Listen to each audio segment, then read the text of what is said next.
I want to show you a really nice tip when it comes to mapping. A lot of the smaller lakes that you fish, when you bring up the map that you have on your cartridge or that's built inside the unit, you'll find when you're actually fishing a piece of structure that it's not as accurate as you'd like to see.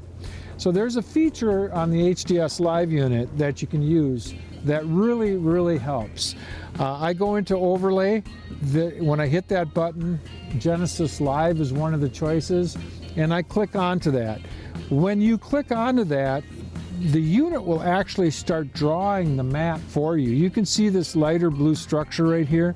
That's all mapping that I've drawn by just going back and forth over the structure itself. So what it does is it actually draws the structure out for you in real time. You can customize and build your own maps with this system. It's just super because now you don't have to rely on a map cartridge that you bought where perhaps it's not near as accurate as you wanted. You can build your own, which are highly accurate, and you'll know exactly where you are on that piece of structure.